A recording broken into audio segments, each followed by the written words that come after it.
Siyempre, meron din tayong client. Ayan, nandito na naman, no? Yun, no? Sir, tayo ka muna, sir. Iba yung datingan mo ngayon, ha? Sino kamukha niyan? Si Luni. Luni. Napanood mo yung vlog mo? Napanood mo na? Napanood. Ano masasabi mo, sir, sa vlog natin na yun? Hindi ko po alam. Nakaraan, pinapakanta ka namin. Pero medyo nahiya ka. Yun nga. Oo, kayo mag-rap si Luni. Luni, ano ba mga next project natin? Bakit wala kang battle? Takot ka bang matalo? Paulit-ulit ang tanong ng mga tao. So yan, bumalik sa atin si Sir kasi meron tayong continuous na Polynesian wrap around na ginagawa. So ito, medyo lumamanap na siya. Pan packs. Alam nyo ba? Huwag nyo na alamin.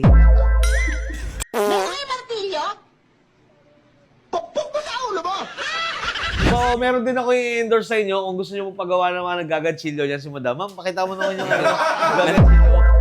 At syempre, hindi lang yan. Meron pa tayo another client dito. Yan si Bossing. Yun. Natanongin naman si Bossing. Bossing, kamusta ka naman? Ayan, no? Yan. Sir, anong pakiramdam? Masakit. Sir, bakit bumabalik ka dito, sir? Para makapagpatato. Sobrang solid ng mga nagtatato dito. Yun! 1 point na. Dadami na naman Iba client talaga natin yung yan, mga ha? artist ng One Collective. Yan. So, alam niyo na guys, ha? Balik-balikan. Pwede na kayo mag-advance booking kasi malapit na ang Taiwan 2. Ano yun? Let's go. Alright, sir. Simulan na natin yung project natin sa'yo. Ano, ready ka na? Ready. So, na-prehan na yung sa inner niya. Ano masasabi mo sa prehan ng master natin? Napaka-solid talaga. So, ayan. Aliw din si Kuya eh. Aha. Aliw din si Kuya. Kaya nga eh, di ba nakakatuwa? Marami talaga nakakaliw doon. At syempre, talagang binigyan tayo ni master ng mga idea. Kasi minsan, hindi natin naiiwasan na mag-drain tayo. Kaya, maganda rin talaga na meron tayong mga kasamang co-artists, lalong-lalo na sa shop para at least yung mga trabaho natin napapagaan at napapadali. Sir, ma'am, Kain na. kain na tayo guys. Kain na. Kain na. Yan. Kain mo na. Sir. Good morning. Tama tayong corporate.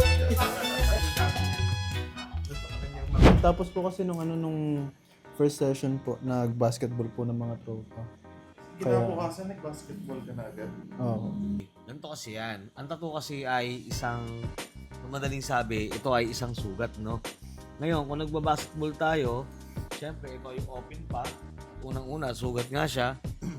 Yung mga kalaro natin ng basketball, hindi naman natin masasabi na malinis yung kanilang pawis. Unang-una, nasa labas sila or nasa court sila. Syempre, yung mga suot ng mga basketball player or yung mga inaawakan ng basketball player, syempre, didepensa yan. So, didikit sa skin nila, lalo kung bagong tattoo.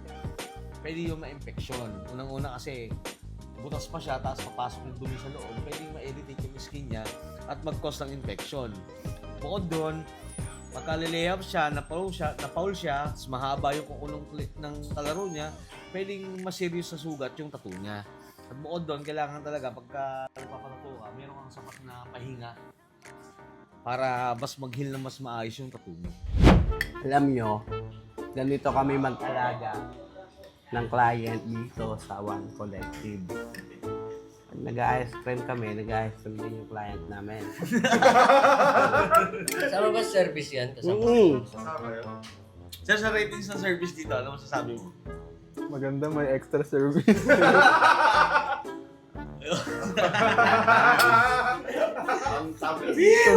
Dumi dito, master. Ah, may dumi. Wag na. Wag kamay. Dumi na yung kamay ko. Meron po kasi, nung unang salita ko doon, syempre hindi rin po ako masyado marunong magsalita ng English. And then yun po, parang inaasar-asar niya ako, ganun. Tapos sinasabi niya po na parang bumalik ako sa bansa ko. Opo. Ako naman po, ayaw ko yung parang tinatapakan din ako. Siyempre, Pinoy palaban. Napatulog po siya. Nakipagsuntukan po. Hindi niya rin po naman kasi alam na nagbo-boxing din ako. So ayun guys, natapos na natin yung binubuo natin na Polynesian na dugtungan. So meron kasi siyang tattoo dati. So ito yung unang session natin. Tapos pangalawang session naman. Ito, so natapos na natin. Brother, kamusta? Ano masasabi mo? Napaka-solid po talaga ng gawa. Tapos ang ganda po ng flow ng tattoo po talaga. Kaya lang, sabi ko nga sa kanya, hindi na nga natin masusundan yung ginawa sa'yo kasi kailangan natin gumawa ng sarili nating flow kasi ito ay pointillism, so hindi na natin dapat siya sundan dahil meron kang dati pang ibang tattoo, no? Tama, no? Nagustuhan, honest review. So, ayun guys, no? So, yung client natin ay taga-US pa yan, bali dumayo sa atin. Brother, ingat ka sa pagbalik. Kailan balik mo ron? Baka next week po. Bilis lang, no? Kaya sa mga taga-US dyan, kung kayo ay uwi ng Pilipinas at gusto nyo po tattoo, ay pwede na kayo mag-PM sa akin, sa page ko, kay Dejo Panakit. Brother, thank you.